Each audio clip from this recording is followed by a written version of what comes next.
Ray. What do you want to do tonight? The same thing we do every night, Pinky. Try to take over the world. All right, yo, let's get into it. Try to take over the world.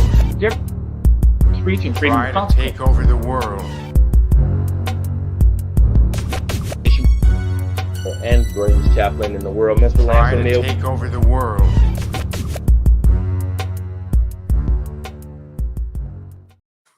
Yo, what's up, world? It's your boys, the POGs, in this great year 2025. Happy New Year, everyone. We are glad to see you. I hope you guys made it to the other side of 2025. It's your boys, the POGs, KJ Bradley, and the world's greatest chaplain, Mr. Lance O'Neill. What up, Chappie? I'm glad to see you on the New Year, brother. How you doing? I'm doing good. I've decided to have the glasses ready to go, so if I see what's going on with the Lions and Vikings, I can at least take a little bit of a peek on the TV. It's big enough. It's pretty big, but my eyesight's getting worse by the year, so I'm still around to at least watch. Man. So that's good.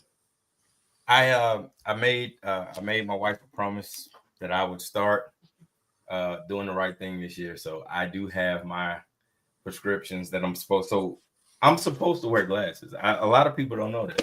I am legally blind. I can't see at all. Like driving at night and everything, I'm supposed to wear glasses. I never wear them at all.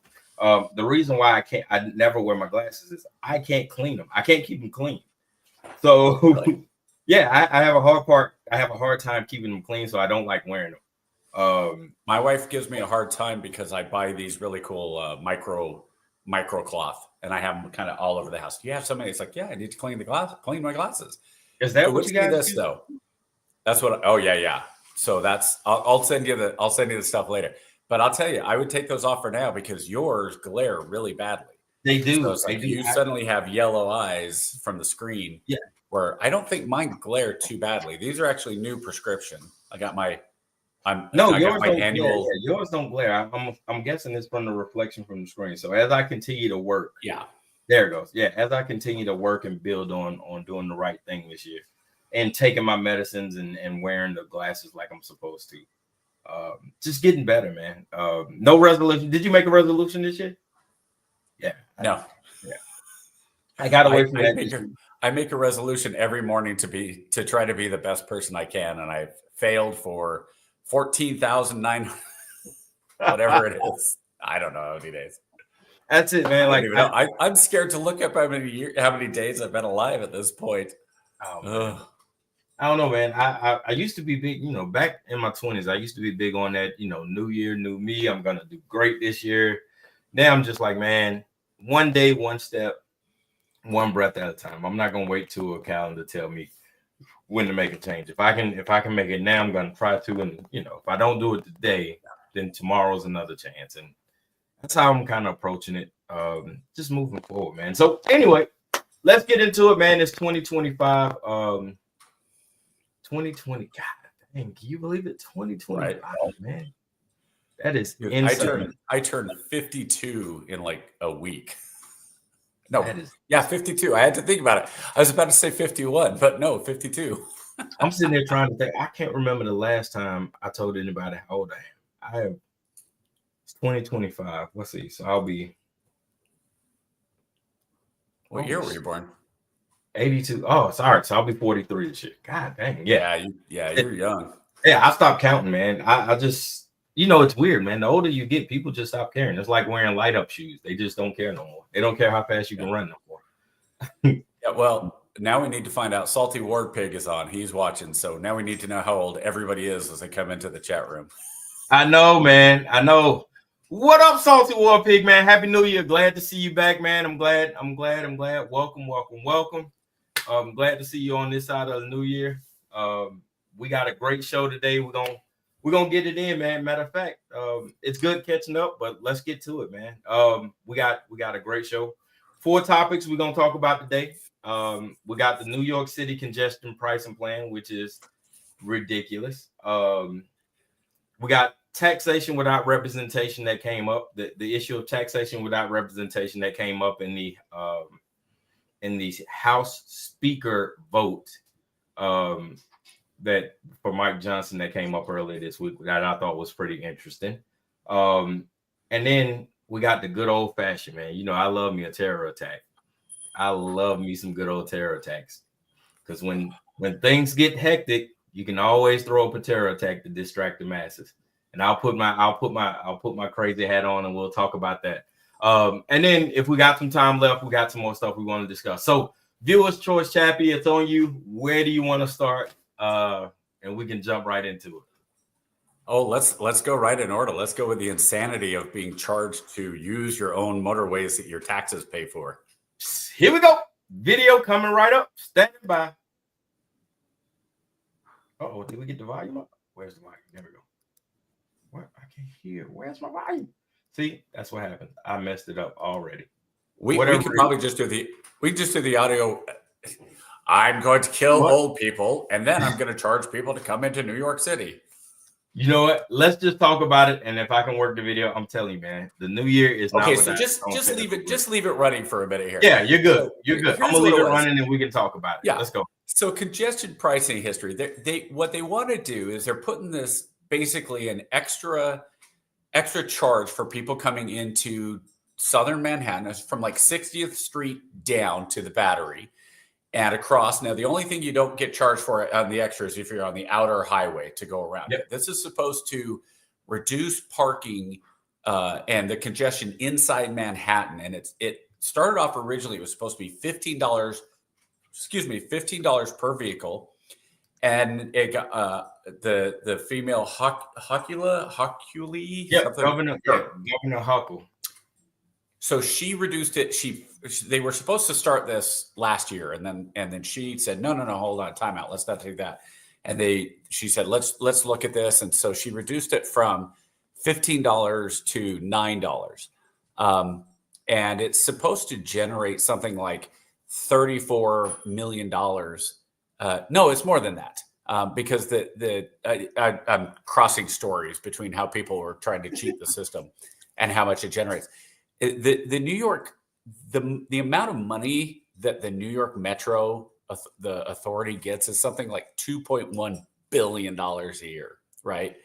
So they use that for roads and for bridges and all that stuff. And that's how much money comes in. So the idea of this whole thing is we're going to charge people not to come into New York City, or the better idea is we're going to charge them so that instead of them driving their car, they're going to use mass transit. And okay, so to me, there's both sides. One side is if you go into New York City, if you drive, and I lived in Connecticut for 4 years, driving down into Manhattan, loved it. I'm one of those guys that I love driving in Manhattan. Might be the funnest place I've ever been to drive. And I can't wait to go to Europe and drive in Rome, because I hear that's even more insane. Oh, God. Yeah. I'm one of those guys who I like off the line. Let's go. This is now NASCAR. I don't care. Yeah. Robin's racing. So to me, it was a ton of fun. I was in my crappy little Kia, but it was fun. And if you go down, it used to be like $60 or $70 to park in a garage. It's insane. And now it's even more. This was 25 years ago. So now I'm sure it's way even more than that. So if you want to go into the city and you can find a parking spot, okay, cool. But you're going to be charging me $9 or more just to come in. Now that's one thing as a tourist coming in from Connecticut or New Jersey or wherever. I'm just going to come in the city. I want to make a day of it. Okay, $9 is not going to affect me a whole lot. What's going to affect me is if I come in on the daily, like if I work in downtown Manhattan and they're throwing $9 every single day on me, I'm kind of pissed because I'm already paying a ton in state taxes. In everything I do is taxed. The office I work in is taxed. The gas, if I fill up in gas, the food tax in New York City is incredible. The tax is just payroll tax. So I come in, I'm working, I get city and state payroll tax. So to me, there's a point where it's like, yeah, I guess the idea is the cigarette tax idea of New York is you can still smoke in New York. It's just going to cost you $15 a pack because of how much they've put on the taxes. And that's, I believe that actually is what it costs, is somewhere around $15 just to smoke. So if you want to reduce people coming in to buy a $9 tax. Okay, fine. I just don't know. Why would anybody vote for this? Why would, if you're a person who lives in New York or goes into New York City every day and you're voting, why in the world are you voting for people that actively want you to have to pay more just to live your life? That's the thing I don't get. All right, hold on. All right, so I found the workaround, and I'm gonna see if we can make it work. Let me know. Let's see if we can get this to. See if we can make this work. Well, I mean, I don't think it matters that much now with the gist of it. Yeah, but I want to kind of get the background of it. Nope. Where's the volume? No background for you. Is there something on the video that has the little speaker button? That's what mute button. No, yeah, I kind of prepped it beforehand and checked it, but it's, man, you know what? Just technical difficulties. Yep. First of the year, man. I'm telling you, that's okay. No volume for you. Yeah, I know. It's all right. Just well, right. You know, we do a lot of this into clips anyway, so nobody's going to sit there and watch the clip where that part of it is anyway. Yeah, so. Yeah. So, I don't know, Salty War Pig. That's weird to me, man. So, it was started in 2007, with Como, right? Como came up with the idea, about, and it was just a way to kind of generate some extra revenue for the transportation. And then, you know, the premise, the way they sold it was, hey, it's a way we're going to pay for infrastructure. It's only going to be a temporary thing. We'll be fine.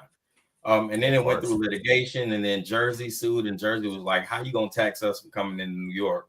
Well, we're going to put a tax on you guys for coming into Jersey. And they kind of went back and forth. And then they kind of said, all right, cool, we're not going to do it anymore.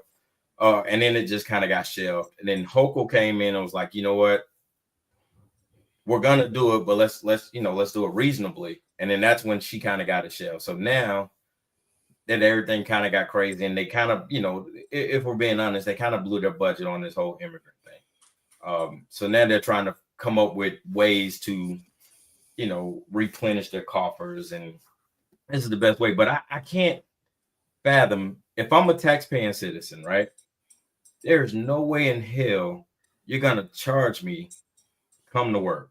And then it's not that you're charging me to come in and you're charging me to come out. And oh, by the way, I still have to pay the tolls to go over the bridges to come into Manhattan and to leave Manhattan every day too.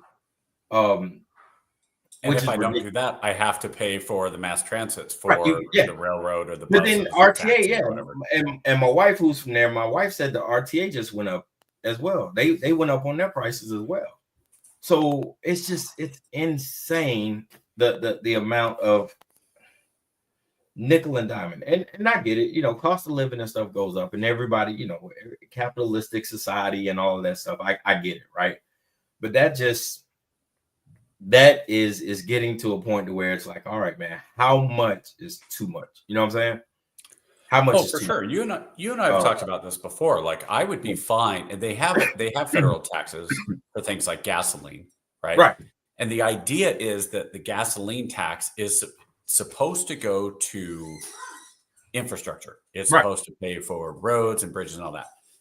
Well, okay, then why do you need these other things on top of it? Because, like everything else, if that one's making money, we're going to steal it from here to use it over there.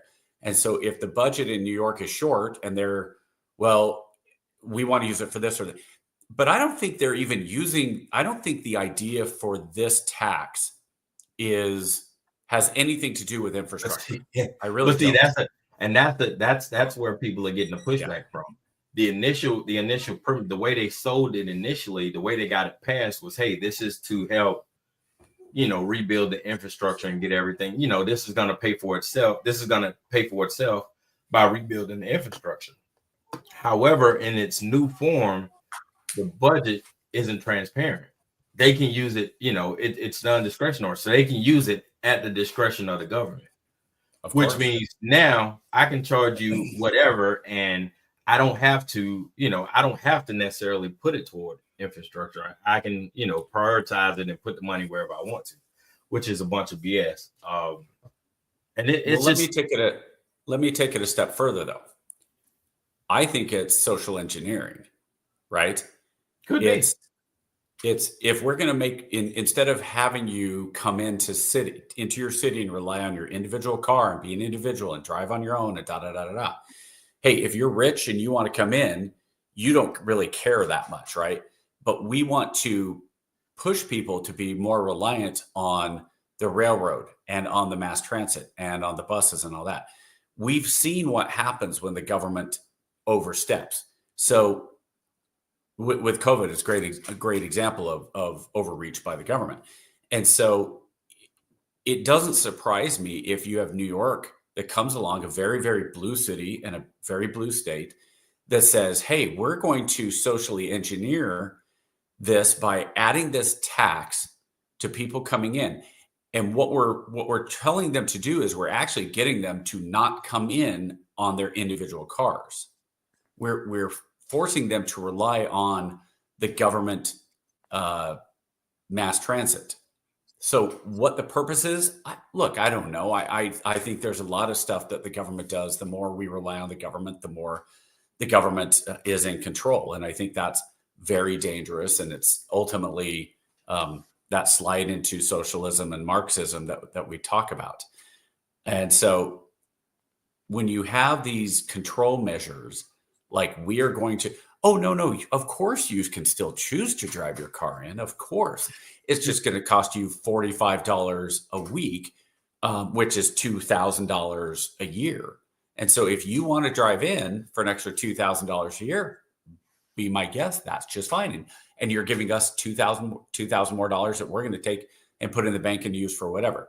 So I do think this is, if not insidious, it's at least it's social experimenting. It's that social control. Mr. O'Neill, in 2025, you are coming over to the conspiracist side. I am ashamed of you. I don't think that's conspiracy. I think that is one of us has to be right. Well, I think it's the difference between capitalistic free market and Marxism.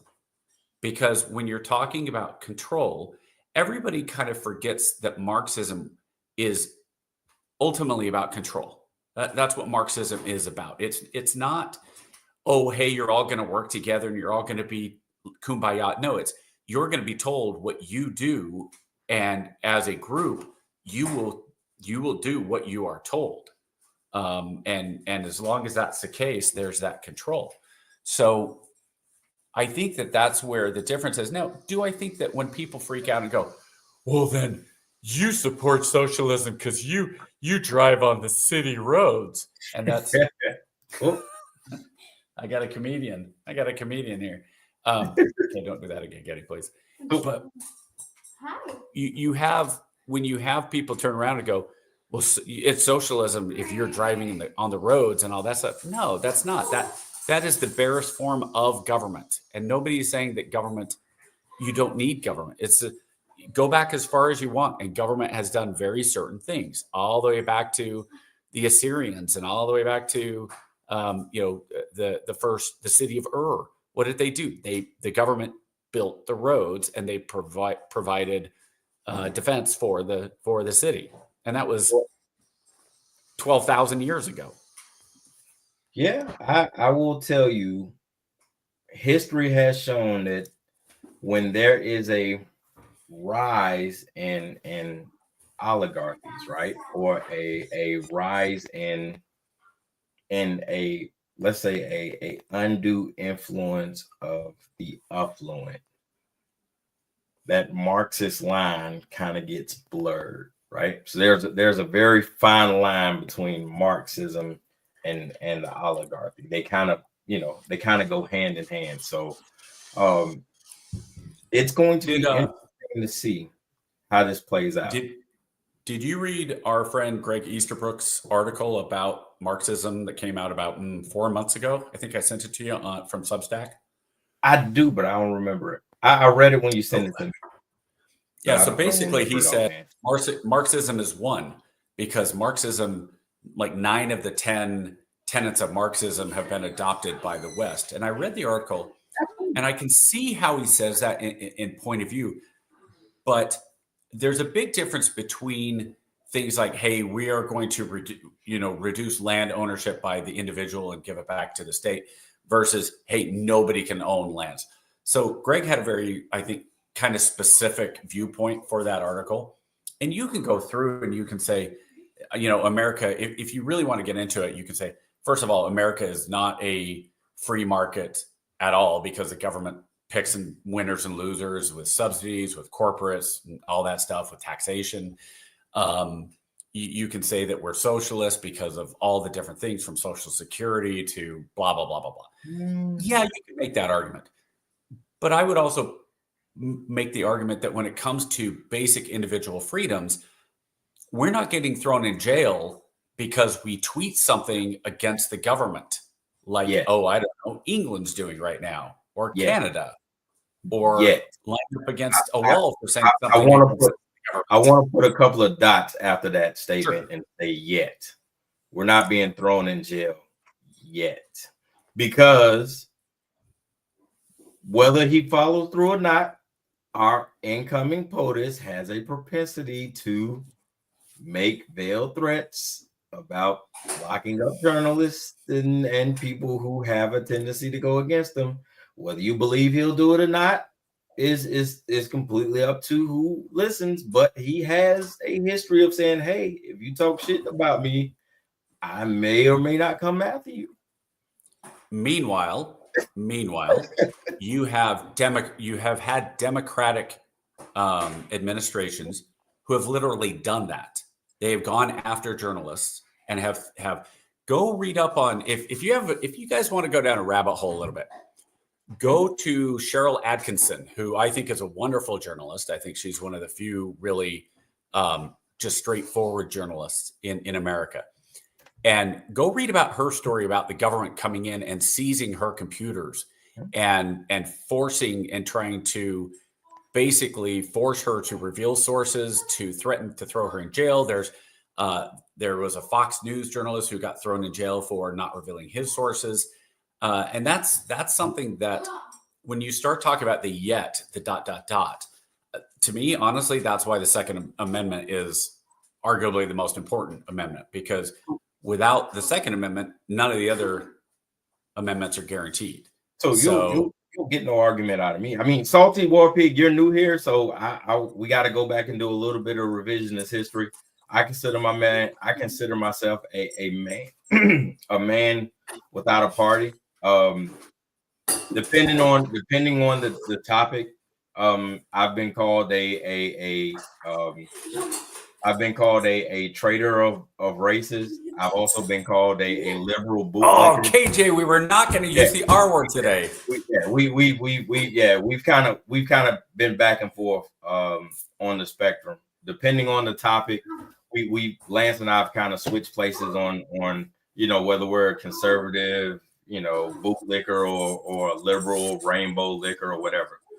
So you're gonna find some stuff you're gonna be like, yeah, that makes sense, and some stuff you're just gonna be like, no, man, that's completely out of left field. I personally don't consider myself Republican or Democrat. If I had to choose, my party died in the late 1800s. If I had to choose, I would probably say I was a Douglas Republican. However, the Republican Party kind of wait, which Douglas? Frederick. Lincoln and Douglas, or Frederick Douglas? Frederick, not Stephen. Frederick, not Stephen. Frederick Douglass Republican. I'll back you 100% on that. Because remember, Abraham Lincoln was radical. People forget Abraham Lincoln was an absolute liberal radical. Yeah. Meanwhile, I am a conservative libertarian. I want the government to stay out of everybody's life, and my rights go up right to where yours begin, and vice versa.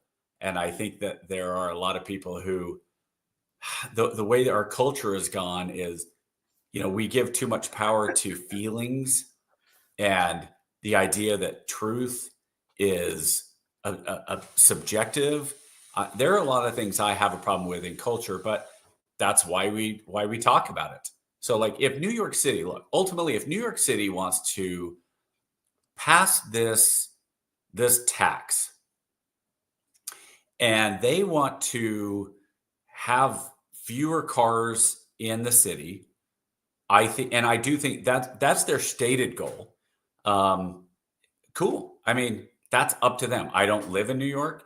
If I was somebody in New Jersey though, or Long Island, or outside of Manhattan that was trying to get to work, and I'm getting charged $9 a day just to go in extra on top of what I'm already paying, you can get it down to 7 if you buy the fast pass.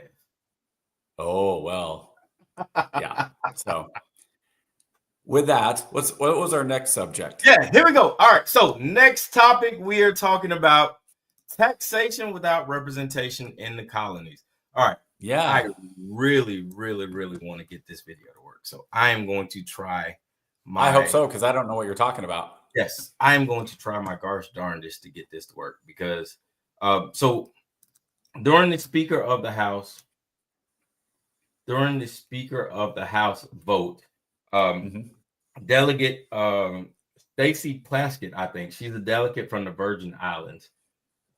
She gave a point of inquiry after the first votes were cast for Speaker of the House.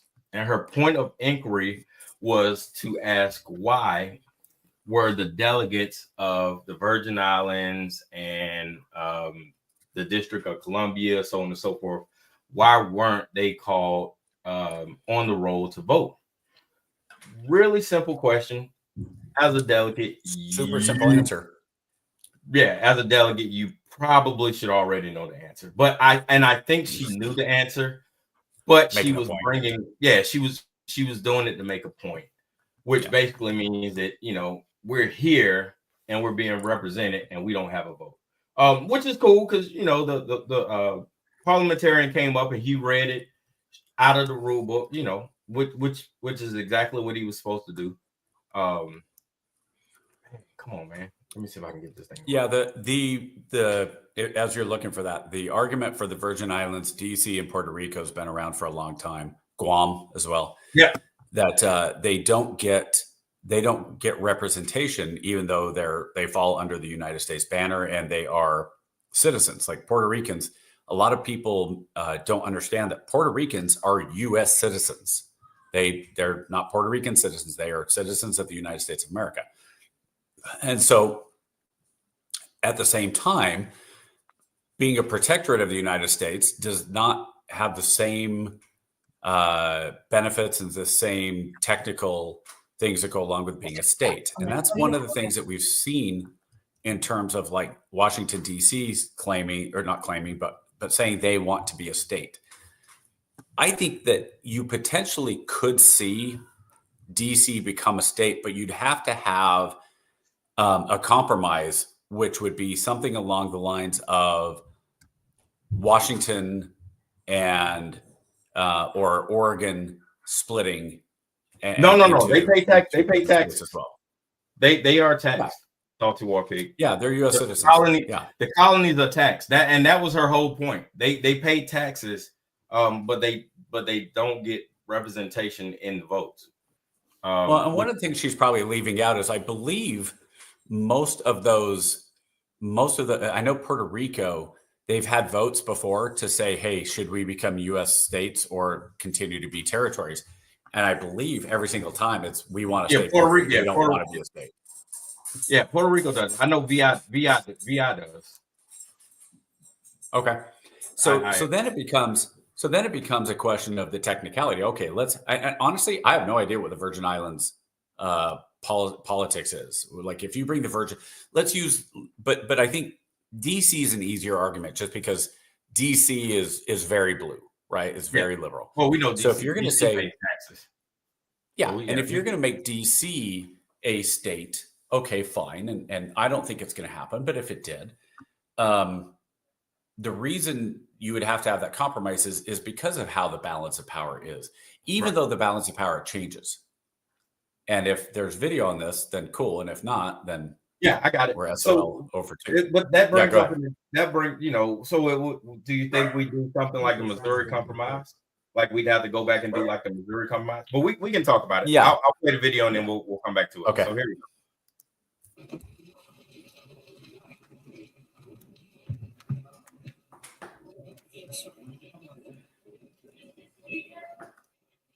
For what purpose?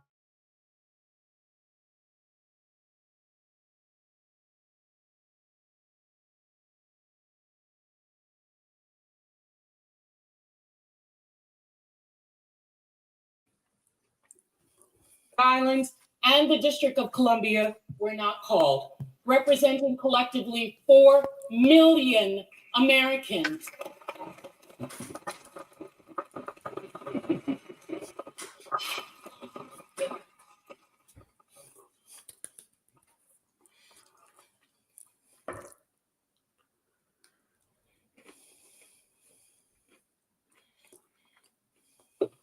Mr. Speaker, collectively the largest per capita of veterans in this country. Does the gentlelady have a parliament? I asked why they were not called.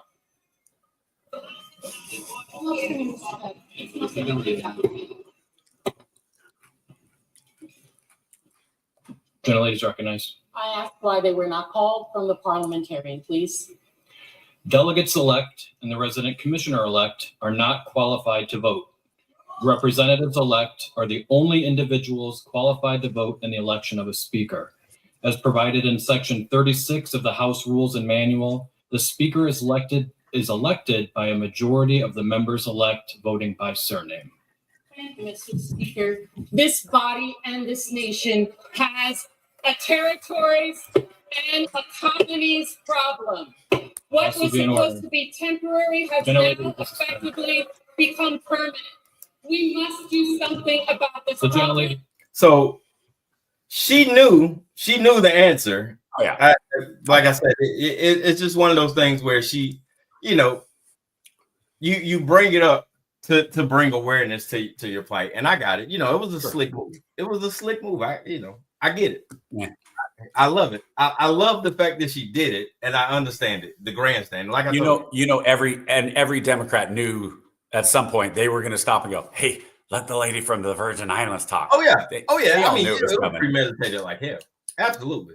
It's what I told you. So I've been in the late 19th century for about 6 months, right?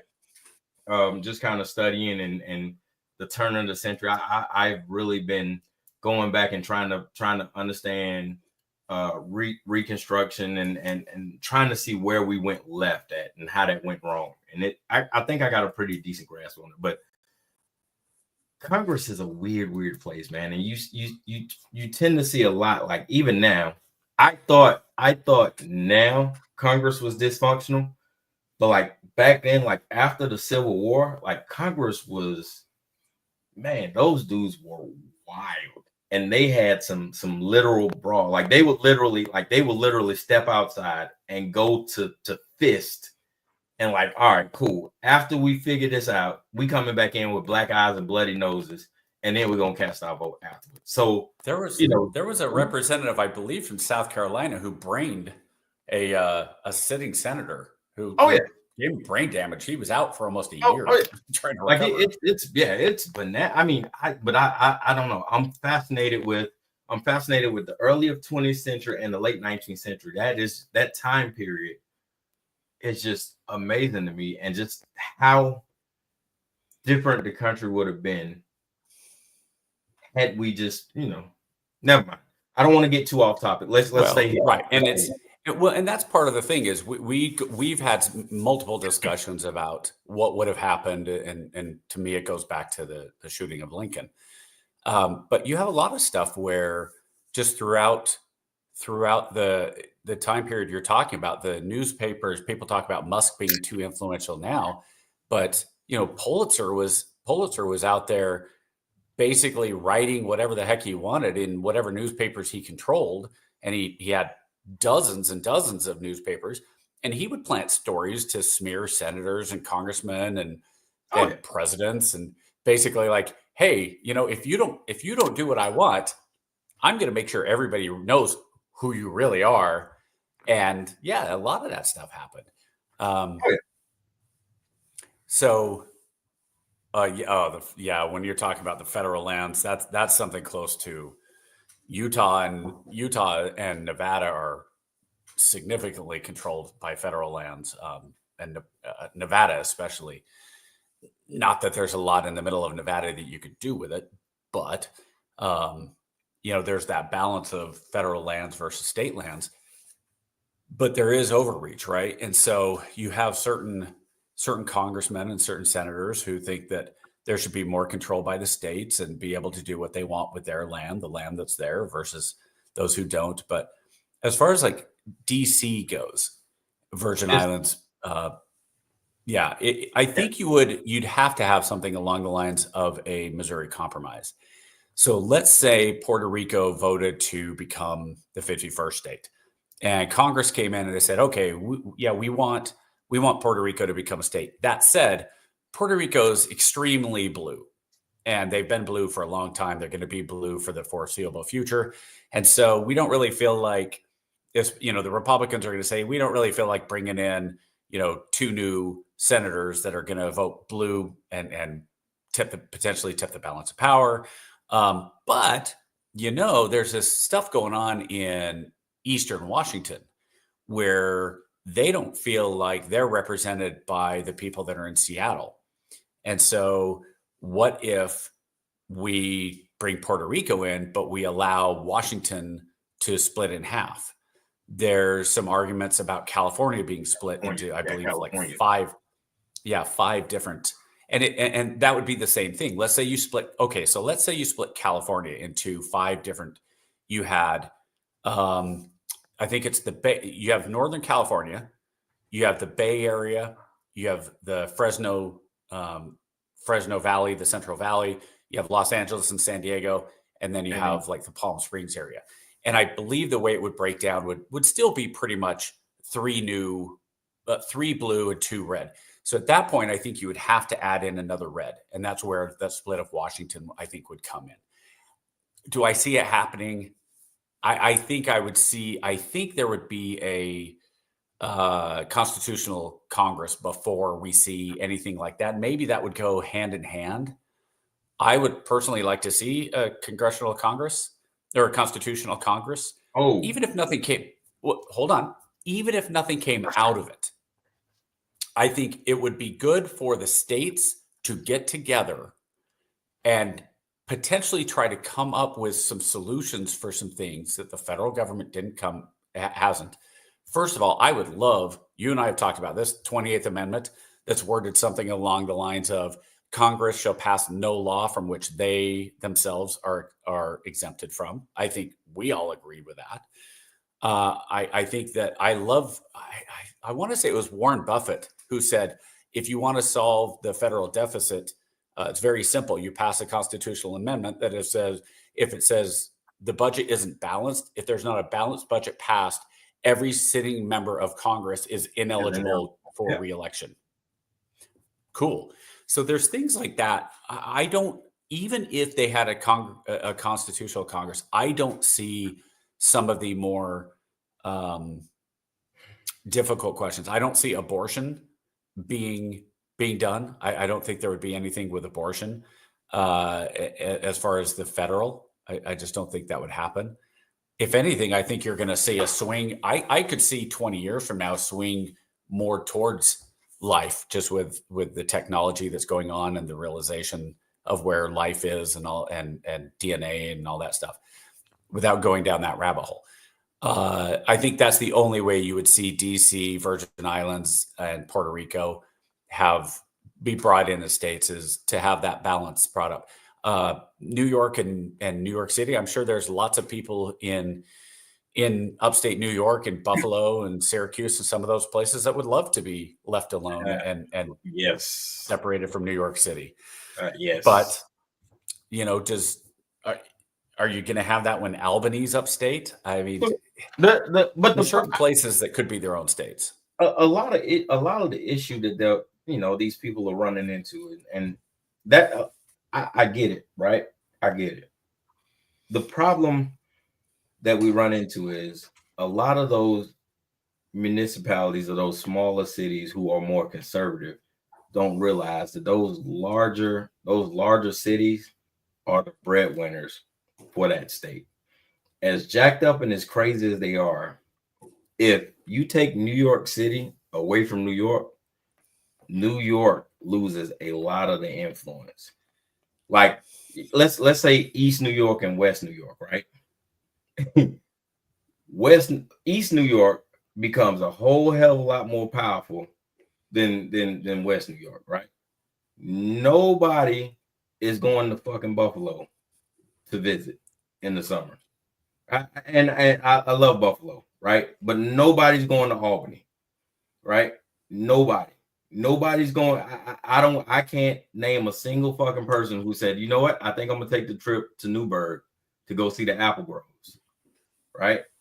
Nobody. So I get it. It makes sense. California may be able to get away with it because they have industries that can support it, right? But there's nothing in Buffalo that can support it on a mainstream level. There's nothing in Albany industry-wise that can support it. They're dead cities. Well, I think that there is a difference. I mean, you could probably go in and make this argument for almost any big city, right? Yeah, absolutely. You could go in Georgia, and you could be like, oh, Atlanta is very different than Augusta or Savannah or, Appling or down south, right? Oh, yeah. So I think there are certain places, but at the same time, I would say this. If you lived in upstate New York, if you lived in Buffalo, Syracuse, Albany, Western New York, I think that there's a level of, I really don't care that I'm not as influential. I really don't care that I'm a New Yorker in terms of in the city, because there is such a disconnect. I get the tax, I get the income tax, I get all that. Not just that, but from a debt standpoint, right? Because somebody has to pay that debt, but Buffalo doesn't generate enough income to cover the state's debts. But at the same time, you also have a machine in New York City that gobbles cash, right? So there's that balance too. Now, does New York City ultimately come ahead in money? Yeah, of course. You've got the shipping and you've got the trade. Good grief, how much does just the stock exchange make from capital gains tax? But I think as the world becomes more and more linear is not the word, more and more dispersed because of the internet and because of that, you could have people who are saying, look, and just straight up financially, okay, do I really care that I don't live in New York City? Let's make it different. Me being in Augusta, do I really care if I'm separated from Atlanta, even though Atlanta is the breadwinner for Georgia, right? The everything runs in Georgia, the economy runs off of Atlanta. I really don't care that much. I think the vast majority of people don't care that much. I think most people would rather feel, whether it's accurate or not, most people would rather feel like they are represented by people in Congress and their representative government that reflect their ideals. And that is why you're able to move. You don't want to be in New York? Didn't Hannity move from his studios from New York to Florida last year? And now Musk is moving the headquarters ironically, he's moving it from California to Austin. It's like, oh, you want to get out of blue state California and you're going to move to the little blue island in Texas of Austin? Okay. The thing that people, and I think that's where a lot of it, people have an outdated view of how the machine works. It's not about, America doesn't give two shits about an individual anymore. The idealism of freedom and justice for all is gone. Individuals, but yeah. You're right that the machine doesn't care about the cog, but does the cog care about the cog? No. You don't think so. You don't think the individual, maybe that's a bad analogy. We're all cogs in the machine, right? We're all individual cogs, right? The cogs that I worry about live in my house. They go to church with me. There's a few I work with. Other than that, I really don't care about the cogs in the machine all that much. Exactly. Right? That's what I'm saying. That's what I'm saying. So the gut, well, okay, maybe we're saying the same thing in different language. And that's what I'm saying. Outside of your sphere of influence, right? Mhm. You can give two shits about what's going down, what's happening across the street, or what's happening 2 blocks over. As long as it doesn't influence you, and as long as it's not affecting your sphere of influence, it doesn't matter, right?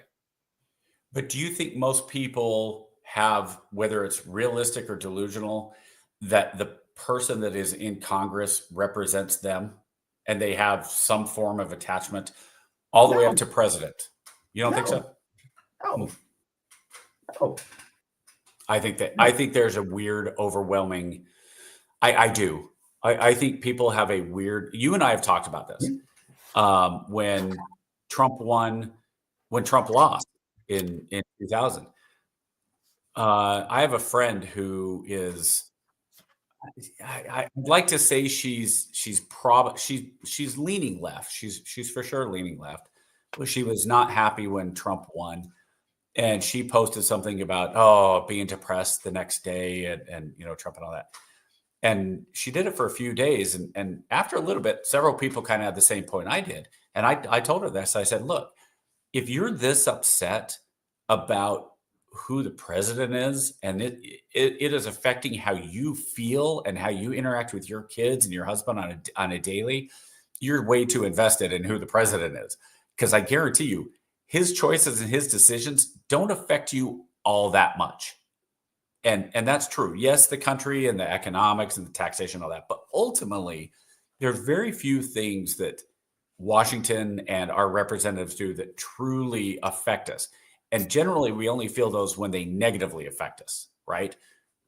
When Congress says, when our local, let's say local, when our local representatives, our local House of Representatives doesn't do anything and doesn't change anything, nobody's really screaming for a lot of change. Now, there are some instances it happens, but for the most part. But when your local comes out and says, we're going to ban these books, then suddenly it's like, oh, wait a minute. Oh, we need to, what book are they going to ban? What are they doing? Oh, and they're freaking out about stuff. I had this debate with my sister about banning books. And one of the books, she sent me this list and I was like, Judy Blume. You remember Judy Blume, right? She wrote Beezus and Ramona and Mouse and the Motorcycle. And I have the collection upstairs in my daughter's room of like 12 books. And I was like, Judy Blume? What? And then I went and I looked at what it was. Well, Judy Blume was not banned. This one book was, because it was fairly explicit when it came to a character, a female character who was coming of age and going through the changes that a young lady goes through when she goes from non-childbearing to childbearing ages, and fairly explicit. So it was like, okay, the state, and this was Utah, is going to say this book is not allowed in the school libraries. And there was this big freak out. And to me, I'm like, what's the big deal? If you want your kid to read this book, go down to the county library. So what? It's about parental control. So when your local government shuts up and doesn't do anything, I think about the joke that we've all said over the past 10, 15, 20 years. Oh, President Bush or Trump or Biden, whoever, they're going on a 2-week vacation. Everybody goes, boy, I just wish they'd stay on vacation. Like, look at Trump or look at Biden right now. What has Biden done literally in the last 3 months that anybody can point to, anything outside of these medals that he just gave away, which, by the way, I couldn't care less. Somebody wants to give Hillary Clinton a freedom medal. So what? It doesn't affect me. It's stupid, but whatever. They're like at this point. Yeah. Like, really? So, okay. You get anyone and whoever. I mean, it doesn't affect me if somebody gets a medal. Meanwhile, Tom Cruise got the highest. I saw today Tom Cruise, maybe it was old news, I don't know, but I saw it pop up that Tom Cruise was given the highest civilian medal by the Navy. And I kind of laughed. I'm like, because he did Maverick, because he's a Navy pilot in a movie. Okay, I mean, cool. I whatever. He gets a cool little medal. Great. No, Yeah, it's just like, all right, cool. Yeah. Cool. So if the government is affecting your life to a degree that you're getting emotionally involved, either A, that is, you have a very big problem by allowing the government to have that much influence on you, or B, the government has that much influence on you, and that's a very, very bad thing. You don't want the government to have at all. So I want the government to be invisible.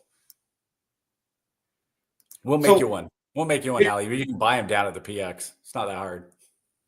My whole philosophy, my whole philosophy on the thing is, I don't when the get that. government when the government banned alcohol, did people stop drinking? No. Social engineering. Right. It's like, dude, all right, they banned the book. Oh, you can't read that book.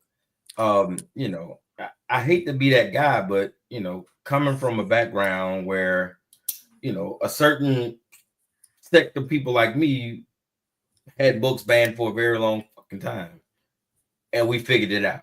You know what I'm saying? So if a school tells you you can't read a book, then go fucking buy a book and keep it at your house. Like I never understood the uproar. You know what I mean? Like I never, for me, the book, not the book bans, the book bans. Yeah, the book bans is what I'm saying. Like I never understood the uproar, right? It's like, okay, cool. You can't read that book in school, right? So I'm not gonna stop. Like my daughter is not gonna read Huck Finn because the school banned it. It's a great book. Can you read what that is? That's Mein Kampf. That's a great book. Mein Kampf. Yeah. On Amazon. You can buy Mein Kampf on Amazon. Yeah. If they ban it from the school and you want to go read Mein Kampf, go ahead. Yeah. Like I don't want to read it, but yeah, but yeah. So what I'm saying is it's the whole like there's people getting in a uproar about things, right? And you're right, liberty, it shouldn't be available in school, but you know, cool. Yeah, so liberty, the point is, like, your local government, if your local government does something, that's when people move into action, right? So and banned is a language word. It's kind of like what the left did with the whole don't say gay thing in Florida.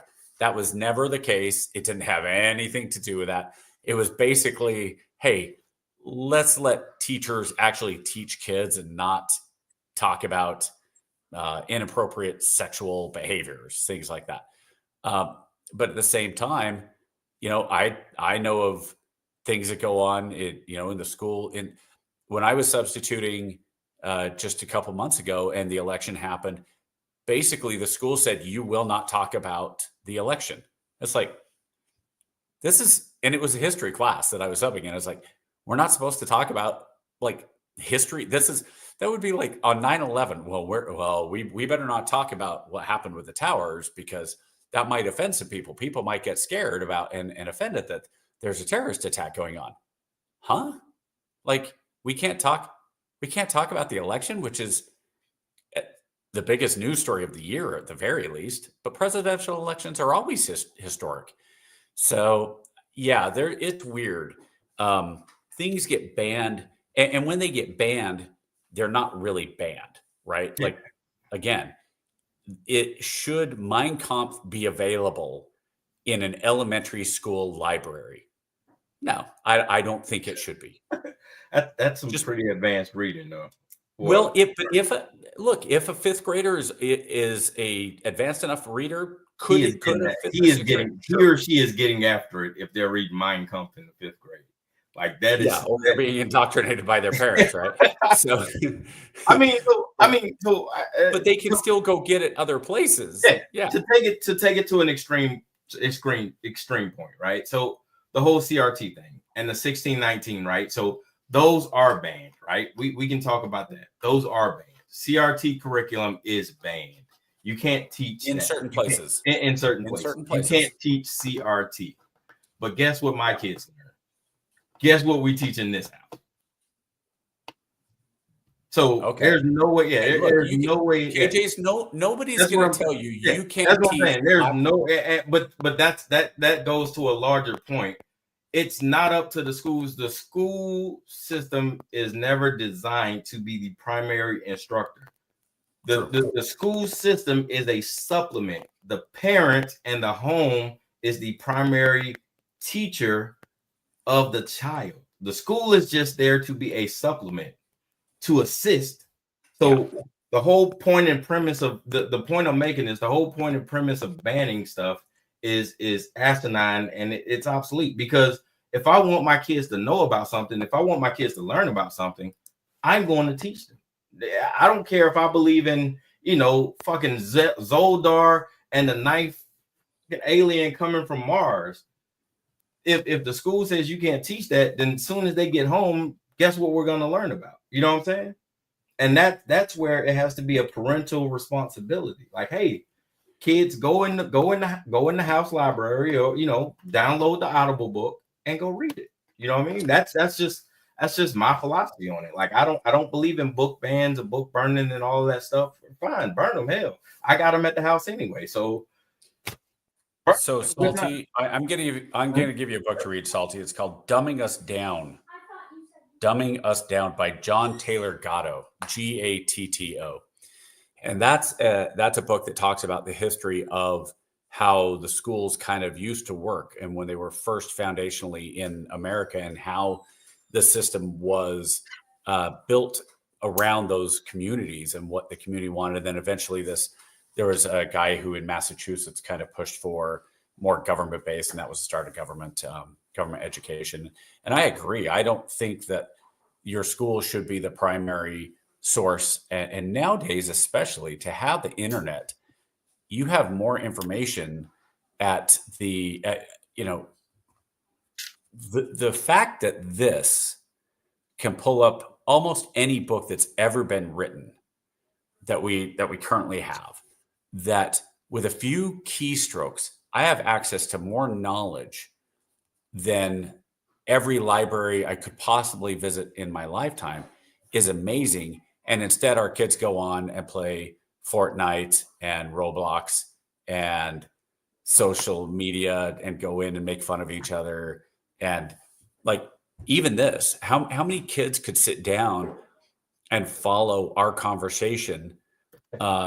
Even though I would hope that this would, like, honestly, if you were going to classify what we do every week, yeah, it's political, but I think there's as much history involved as anything else. Dewey Decimal System, I love it. But I think we would qualify as an educational podcast, because we do talk about so much about history and civics and how the world works. And we don't just spew stuff to spew it. We don't come out and we don't make stuff up. We're not here to entertain for entertainment's sake. We're not going in and making TikToks of us dancing and all that stuff. We want to talk about things that matter. And look, if one of our ideas ever got up and actually got stolen by somebody in Congress, great. I think any one of our ideas is better than most of the crap they put out. And that's probably big-headed of me to say, and I'm sure it is. But at the same time, we are now in a system where KJ or I, if either of us wanted to run for Congress and wanted to change the system, we basically wouldn't be able to, because of the money that's involved, unless one of us fell into a big giant money pit or had a backer who came up and said, hey, it'd be more likely that that's what would happen. Somebody who stumbled onto our podcast. So Salty War Pig, it turns out, it isn't just a random guy who this popped up on the system, right? He's actually a multi-millionaire who is a tech giant, and he's just been searching, and he's like, wow, these two guys, these are great. You know what? I'm going to reach out to these guys. And, Chaplain, you're in Georgia. I want you, when you retire here this summer, I want you to seriously consider running. I will back your bid to run for Congress. And KJ, you're in South Carolina. Oh man, that's what we need. We need free thinking men in South Carolina. So thank you for living up to the idea here, though, Salty. But like that's more likely for you or I to get into Congress. It's not going to be unfortunately, it's not really just from our ideas. It's not from some sense of wanting to do more for our country. You have to be, we are, like you said, the oligarchy of the few. And that's by definition, though, that also comes with a representative government, right? The rich and powerful, all the way back to Greece, and the democracy of the Senate was you think it was the poor people? Well, the poor people had to be guaranteed a spot in ancient Greece, right? And that was one of the brilliant things. So that's why the House of Representatives, that was supposed to be our poor house.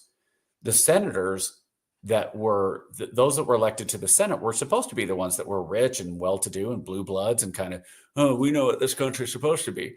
And the House of Representatives was supposed to be average people. They were supposed to be the teachers. Yeah, they were supposed to be the teachers and the garbage men and the retired military and just the kind of the normal everyday. And we got away from that. I don't know when we started getting away from it, but we've been away from it for a while. And I don't know how we get back to it. But as long as the way money is involved, the way it is, if you don't have a backer, we talked about this before, how AOC, she was just a bartender. She came up from nothing.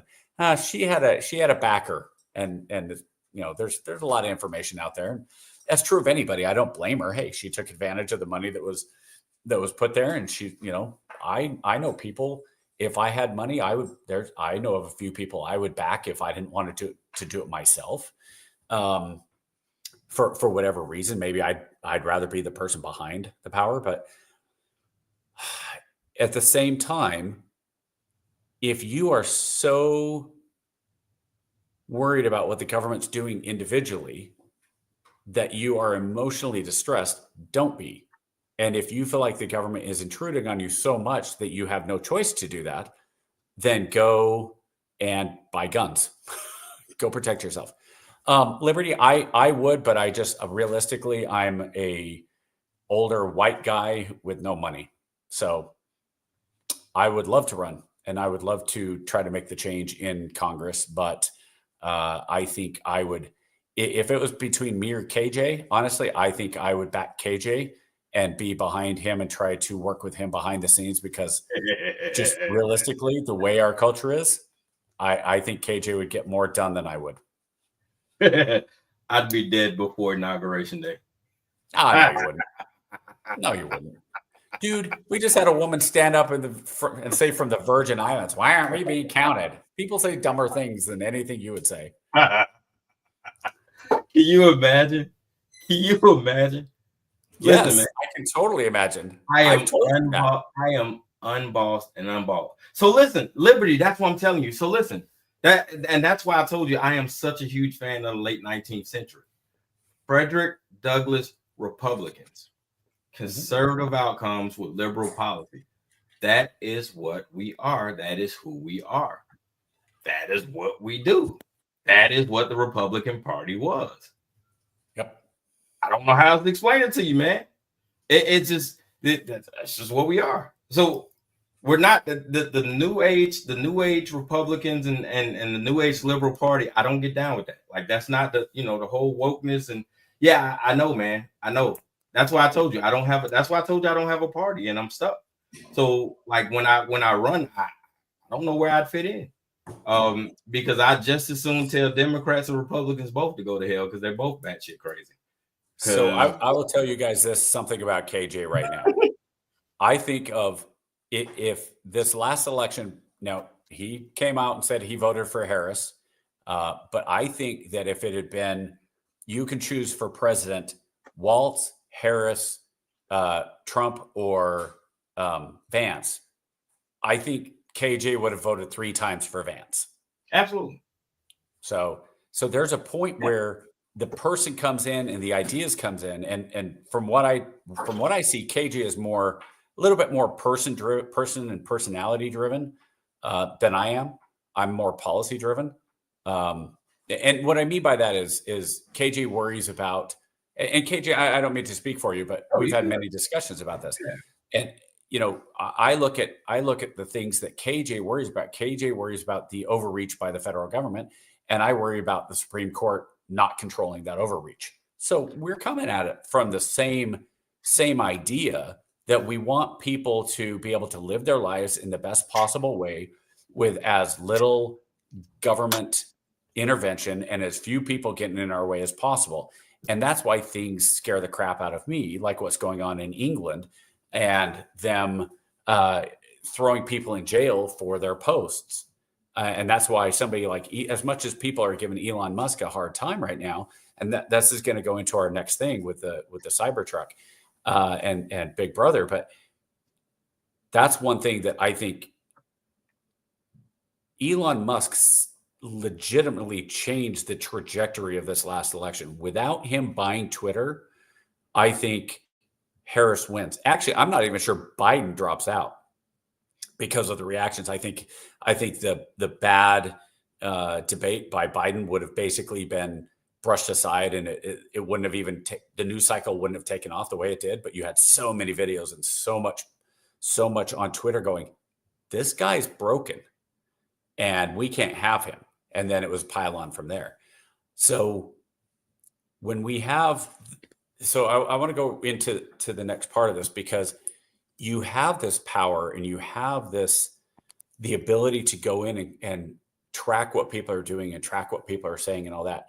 And I'm also curious because on one side, I think it's really, really interesting that in this country, we have as many cameras as we do. I think it provides a level of safety, but at the same time, it's very scary for your personal freedom.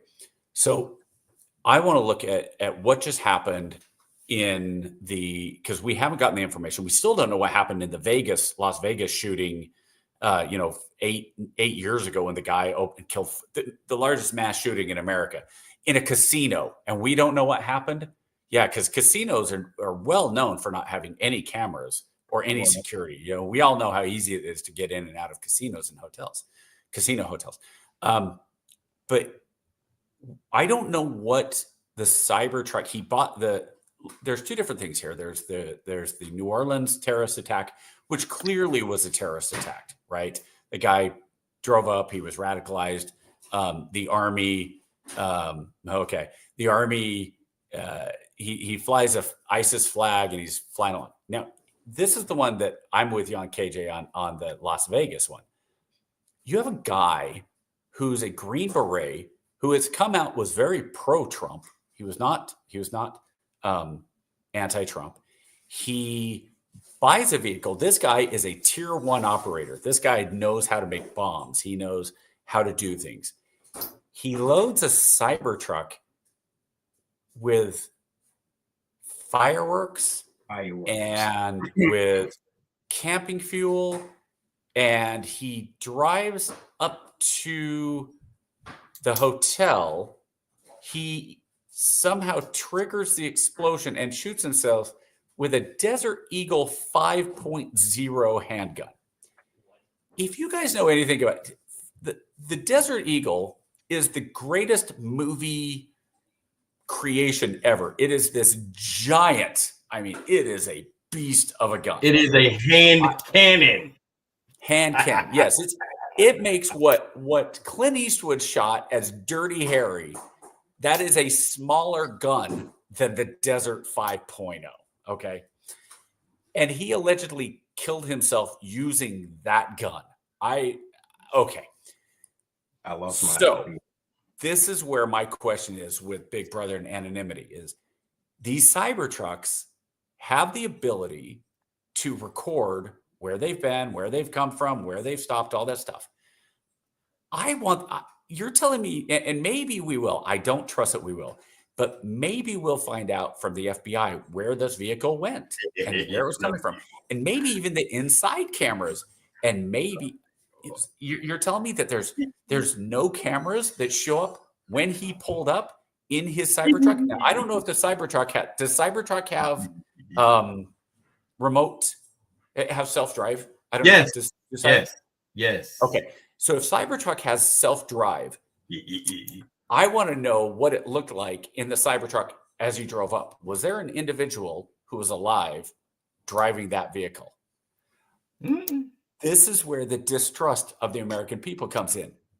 With all the cameras we have one. Now, Bourbon Street, got it. We only have kind of a grainy camera of him coming through and cutting through where the bullards are getting redone. And okay, yeah. And fine. The Cybertruck one, though, you're telling me, yeah, but Salty, why though? Yeah, like even his manifesto didn't really say, hey, I'm going to go out with a bang. And there's a lot of questions that I think need to be answered.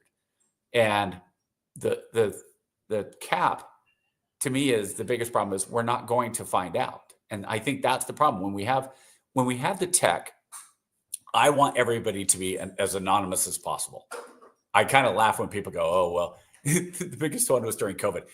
If you get the shot, they're going to be able to track you. Oh, no, not be able to track me with anything in my wallet or anything I use every single day. Or the NSA that tracks every single phone call that every single one in the world makes on any electronic device. Didn't Apple just have a $95 million? Didn't Apple just have a $95 million lawsuit settled for Siri eavesdropping? No. So are you telling me Siri's not so here's the thing, actually right? On? Remember back in the 60s, remember back in the 50s and 60s, and then like, you know, people who look like me was like, hey man, the government got these programs where they're killing a bunch of us, and you guys should probably be concerned about that. And everybody was like, oh man, you're full of shit. Like, don't listen. And then like in the 70s and 80s, he was like, hey man, the government does some really shady shit. And you know, they're bringing in all these programs and they're killing people. You guys should probably look into that. And then you guys were like, no man, there's no way the government would do that. And then like in the 90s, like all this stuff came out and the government was like, hey, we did it. But we're sorry, we're not doing that anymore. And everybody was like, hey, that's great. We're sorry we did that to you guys, but they're not going to do it anymore. COINTELPRO was a long time ago, and they said they're not going to do it anymore. And everybody kind of clapped and was like, yeah, COINTELPRO was a long time ago, and they promised not to do it anymore. So you guys should be good. And we was like, okay, cool. You guys trust the government, right? And we kept telling you guys, and we said, hey, you guys should probably defund the FBI. And then you guys spun it around. It was like, hey, all the black people want to defund the cops. And then the white liberal allies was like, oh, we should defund the cops. And then you guys blamed it on all the black people and was like, hey, Black Lives Matter want to defund the cops. And we was like, no. We just probably shouldn't trust the government because, you know, they are killing people and shit. And you guys should probably pay attention to it. And y'all guys was like, no, you guys want to defund the cops and shit. And black people was like, no, we don't want to defund the cops. But you should probably pay attention to the government because, you know, they're out killing people and shit again and might want to pay attention. You guys were like, no. You guys want to defund the cops. It's like, hey, man.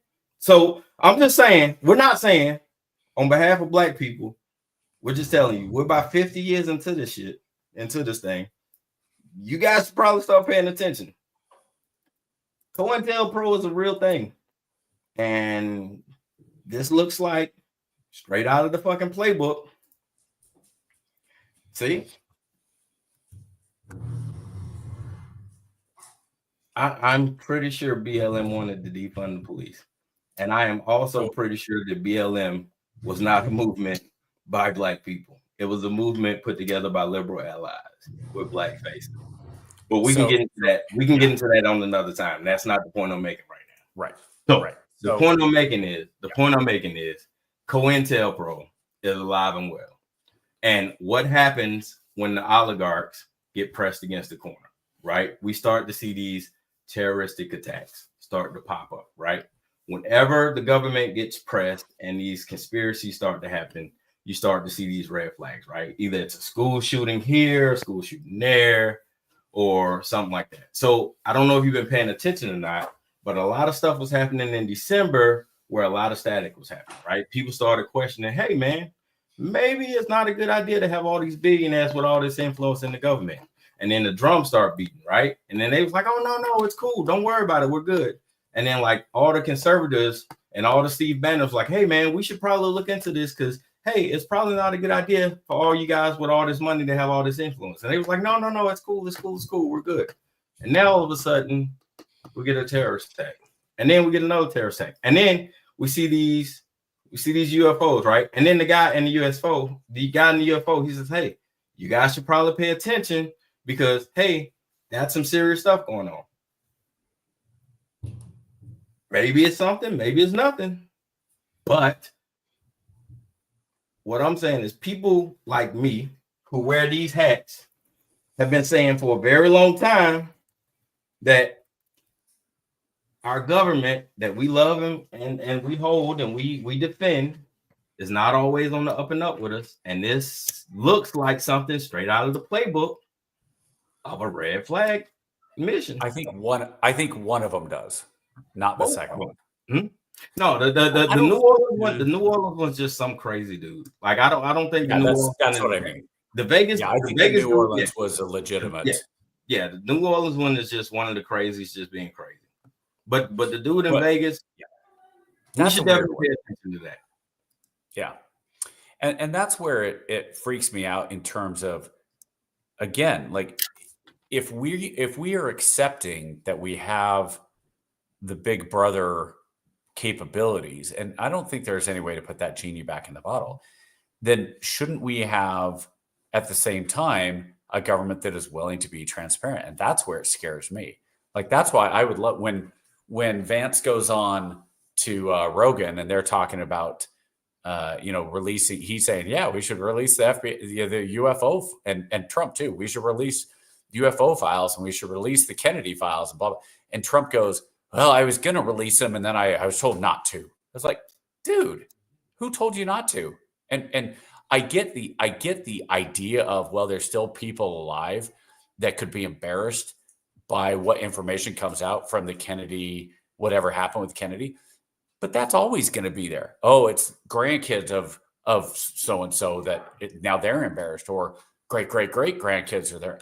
There's always going to be somebody. If something was done, and I think most Americans think that there was some complicity by the government for whatever reason, whether it was actively involved in the JFK assassination or simply a look the other way while certain actions were taken. I mean, whatever it is, the only way to get rid of that is disinfectant. UFOs are the same thing. Like, I personally think it's insane that we have these drones that are flying around and they go, we don't know what they are. Really, with all the technology we have, and if the government were to come out and say, look, this is my problem. If the government had come out and said, listen, America, we know what the drones are, but we are not going to disclose that because there are certain things that happen in this country that are done to protect all of us. And the more information we give out about what these things are, the less safe we are. And I probably would have swallowed that and said, yeah, okay, that makes sense. Okay. Sure. But by saying, oh, no, don't look over there. Oh, there's nothing over there. No, don't look over there. Oh, no. It's not only the fact that they told you we don't know what they are. It's also the fact that they told you, oh, don't worry about it. We got it. We'll take care of it. Meanwhile, yeah. And it was weird because like, well, we don't know what it is, but we got it. Well, wait, what? And then you have military people going, well, we know what this is. Yeah. It's like, oh, we know exactly what it is. And we tell you exactly what it is. Like, hey, and you should be worried. Well, realistically, it's funny because you see, okay, I don't know if people know this, but I'm going to let you, I'm former Intel. I was Intel for 10 years. I'm going to tell you a secret that is not well known. Okay. Probably 90% or higher of all classified information, whether it's secret, whether it's top secret, whether it's SCI, secret compartmentalized, all that stuff, probably 90% of it is all open source. It means you can go and look it up. You can find it online. You can find, when you're over there in Iraq and you're saying, all right, we need to know what's going on. You're getting reports from the field, but you're also going on and you're looking in Al Jazeera and you're looking at the local newspapers and you're having the interpreters tell you, read stuff to you. And what happens is you have this story and this story and this story, or not story. You have this data, and this data, and then you put them together. And now it's information. And now I'm going to say, this is what I think this information means. Now it's top secret. It doesn't mean anything. It's like, that's what I think about it. That's what, as an analyst, I think it's important. So somebody up higher goes, yeah, okay, you put this together. We think it's probably important too. And bloop. Most of the stuff that is out there in the federal government that is top secret and no foreign and all that stuff, again, most of it's just out there. You just haven't done the work to put it together and haven't done the analysis on it to figure out why it's important. So with these drones, if they came out and said, okay, these drones have the capability of locating nuclear material, and we are testing them because we want, we have different companies that are working with different things and da-da-da. Look, this is just one theory that they are nuclear sniffers, basically.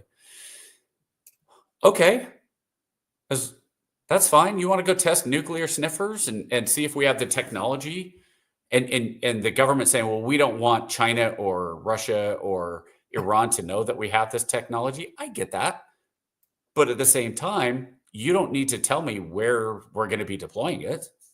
You don't need to, if you're like, hey, we are testing drones to be more efficient in locating nuclear materials.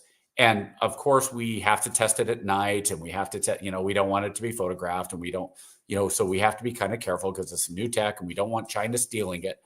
I'll bet you 99.5% of Americans would go, okay.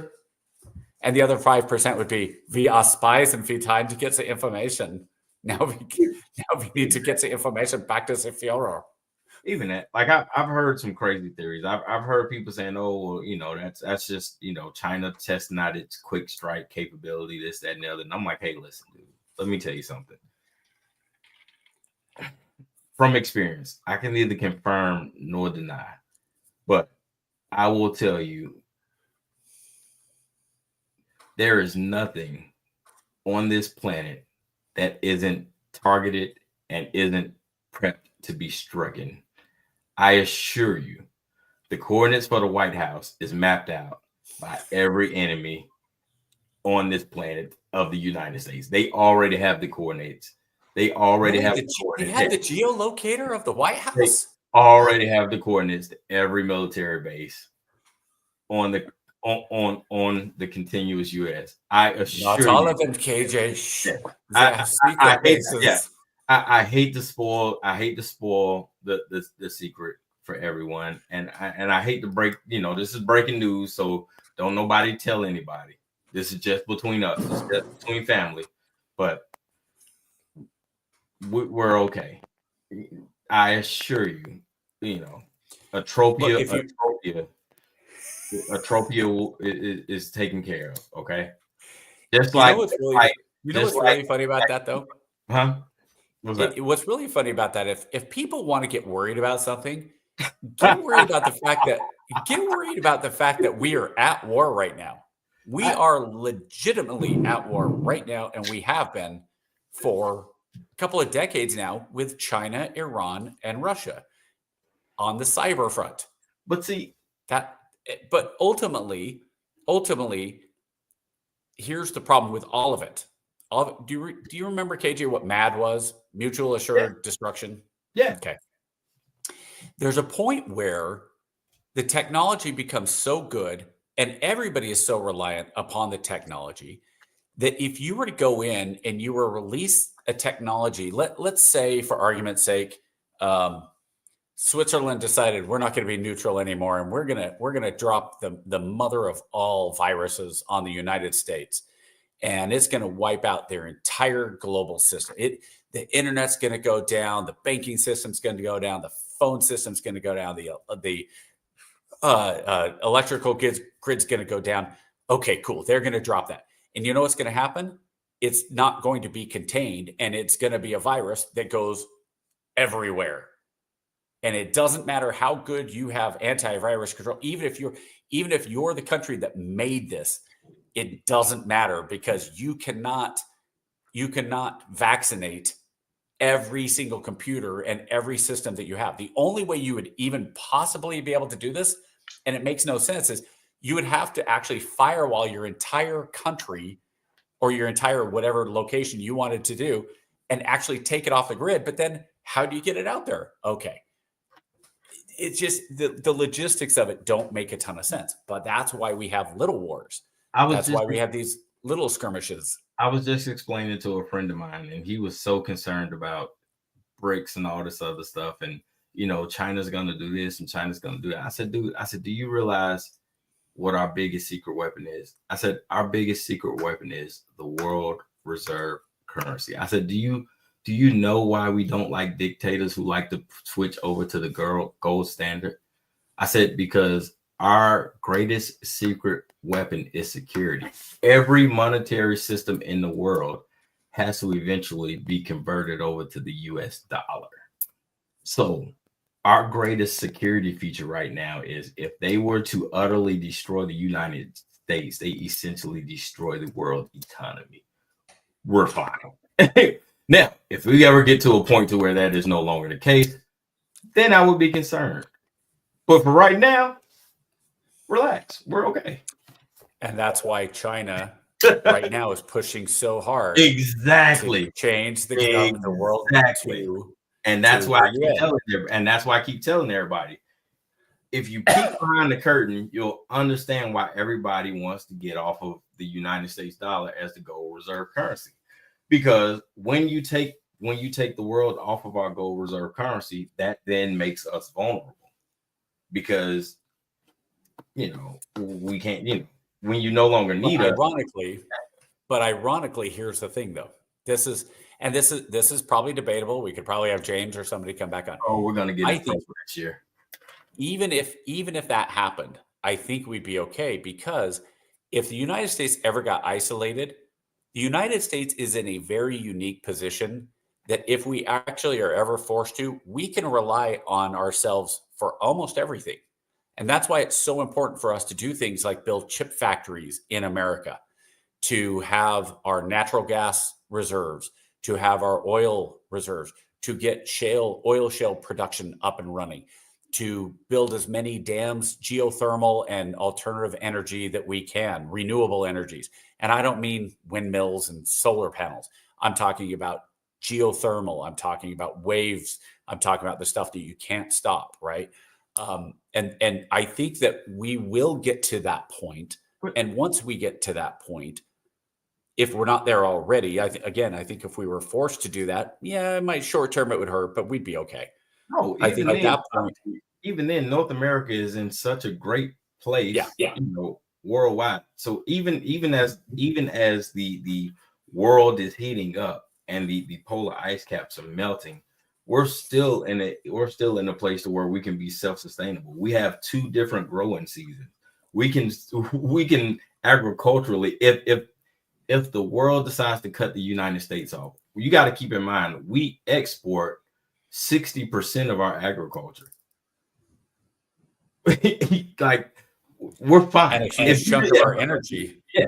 We export 70% of our oil. Like, we're fine. If you decide to say we don't want to play no more, okay. China can't feed itself. Right. India cannot support itself. Like, dude, we're cool. Europe is going to suck. Yeah, Europe. We financially support Europe. Like, we're fine. So, Germany can hate us as much as they want, but they can't live without us. Yeah, and it's the same thing with the UK. Like, France. Like, dude, hey, we get it. We're the cousin that you love to hate. We understand it. Yes, we are that cousin. that nobody wants to invite over for the holidays, and we understand that. But guess what? You're still gonna invite us. We know. Well, we're also that cousin that is 6'7". Yeah, and likes and that's the point. Tattooed, Yeah, and has jujitsu training and carries all the guns around and shows up and says, "Hey guys, I'm just here to eat." Yeah, it's the but cousin. You better not mess with my cousin. Yeah, it's the cousin. It's the cousin you hate to be around, but it's also the cousin you call when you got a problem. Yes. This is what it is. So, hey, so KJ, are we hard stopping at 90 or are we yes. going? Yeah, no, 90 is our hard stop because we got we're on the we just rolled past the hard stop though. Oh shit, we missed it. Yeah, we did. All right. Yeah, we can. All right, so we'll wrap it up. We'll cut it. We'll give our final thoughts, man, and we'll let them rock here. All right, so let's jump in. If we're gonna hard stop, just go. Let's call it good and see you next week. All right, it'll be easier for you to cut it. All right, we'll see you guys.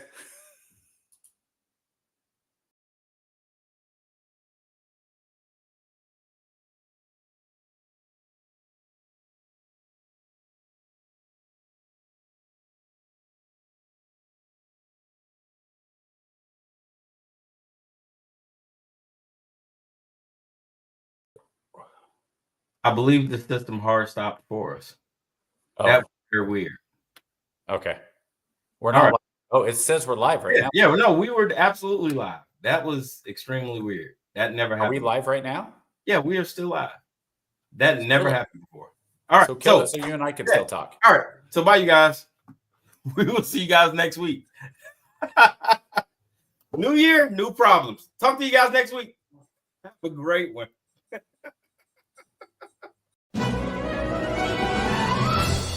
Gee, Ray, what do you want to do tonight? The same thing we do every night, Pinky. Try to take over the world. All right, yo, let's get into it. Try to take over the world. Try to take over the world. And greatest chaplain in the world, Mr. Lance Try to O'Neill. take over the world.